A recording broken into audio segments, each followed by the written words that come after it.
The U.S. will take over the Gaza Strip. From now on, women's sports will be only for women.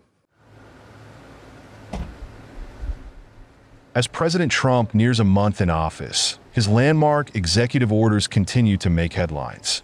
The U.S. president seemed to go frenzied against all odds. As if deportations of illegal migrants were not enough, his statement on the Gaza takeover brought shockwaves to the world. Meanwhile, tariff bombs on Canada and Mexico almost rocked the two states. Trump also went on to sanction the International Criminal Court and laid off hundreds of employees from USAID. Let's watch the Trump administration's top developments that kept the world on edge before it's not even 30 days. Tomorrow, the February 1st deadline that President Trump put into place at a statement several weeks ago continues. The president will be implementing tomorrow a 25% tariffs on Mexico, 25% tariffs on Canada, and a 10% tariff on China for the illegal fentanyl that they have sourced and allowed to distribute into our country, which has killed tens of millions of Americans. These are promises made and promises kept by the president. We've had good relationships, but we have to stop fentanyl from coming in, whether I like somebody or not, and we have to stop the illegal aliens from coming in. I think we've lost 200,000 people on average a year for many years, much higher than the 100,000. It could be even closer to 300,000. And they've agreed to put in 10,000 soldiers permanently, like forever, 10,000 soldiers at their side of the border and stop fentanyl and illegal aliens from coming into our country. They have a big incentive to do. The U.S. will take over the Gaza Strip, and we will do a job with it, too. We'll own it and be responsible for dismantling all of the dangerous unexploded bombs and other weapons on the site, level the site and get rid of the destroyed buildings, level it out, create an economic development that will supply unlimited numbers of jobs and housing for the people of the area. Donald Trump on February 1st said he ordered military airstrikes on the senior Islamic State attack planner and other members of the militant group, killing many of them in Somalia. Taking to social media, he said these killers, who we found hiding in caves, threatened the United States and our allies.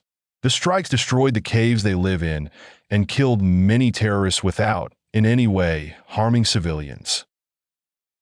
In light of numerous actions taken by a number of bodies of the United Nations, which exhibit a deep anti-American bias, we have an executive order prepared for your attention that would withdraw the United States from the UN Human Rights Council, would withdraw the United States from the UNRWA, which is a refugee organization, and would also review American involvement in UNESCO, which has also exhibited anti-American bias. More generally, the executive order calls for a review of American involvement and funding in the UN in light of the wild disparities in levels of funding among different countries that, as you've expressed previously, is deeply unfair to the United States. So I've always felt that the UN has tremendous potential. It's not living up to that potential right now. It really isn't, hasn't for a long time. It has, there are great hopes for it, but it's not being well run, to be honest, and they're not doing the job. A lot of these conflicts that we're working on should be settled, or at least we should have some help in settling them. We never seem to get help.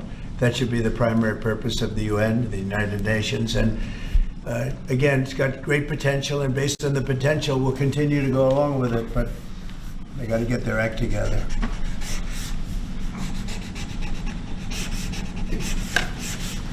What would they need to do, sir, to get their act together? Well, they got to be fair to countries that deserve fairness. They have some countries, as you know, that are outliers, that are very bad, and they're being almost preferred as countries to those that do their job and are doing a good job. And they have to really, they're going to end up losing, a lot of countries are going to end up losing their credibility like other organizations, and then they're going to be nothing. The potential of the United Nations, and not everybody agrees with me on this, the potential of the United Nations is fantastic if properly run. So we'll see what happens. How much money are you willing to take away from that? Well, we're taking away a little bit, but we're not looking to take away money. This is so important that we're really, as you know, the United Nations is largely funded by us. But, and it shouldn't be, it should be funded by everybody, but we're disproportionate, as we always seem to be.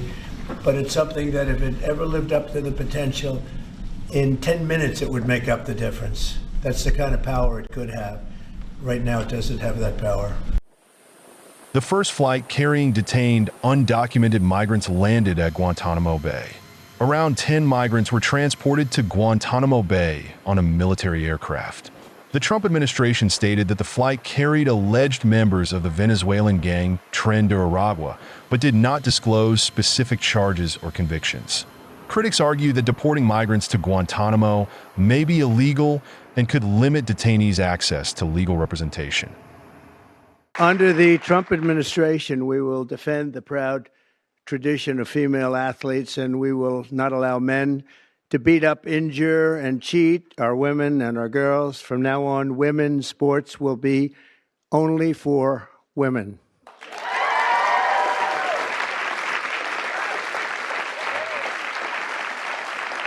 Female athletes have been forced onto the front lines, and men claiming to be girls have stolen more than 3,500 victories. That's a lot. And invaded more than 11,000 competitions designed for women. U.S. government ships can now use the Panama Canal for free.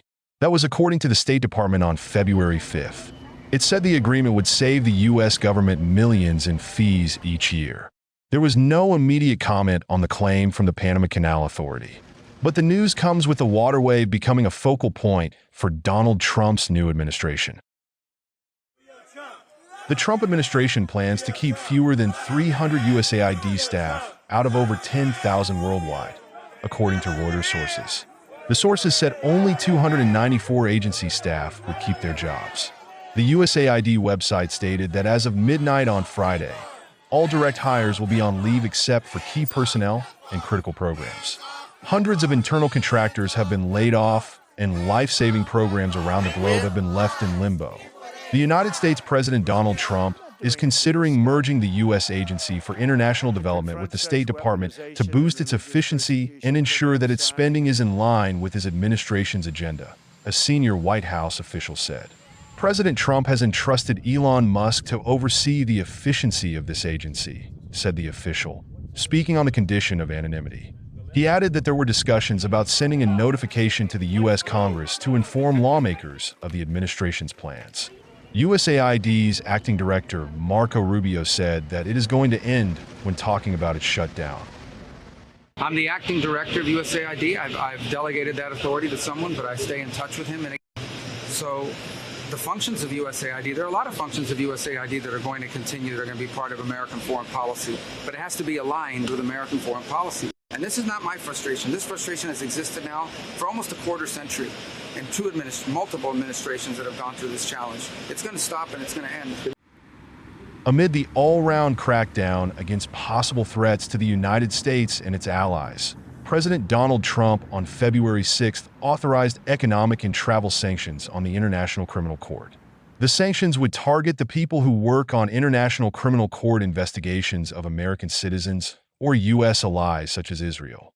The move coincides with a visit to Washington by Israel's Prime Minister Benjamin Netanyahu, who, along with his former defense minister and a leader of the Palestinian militant group Hamas, is wanted by the ICC over the war in the Gaza Strip.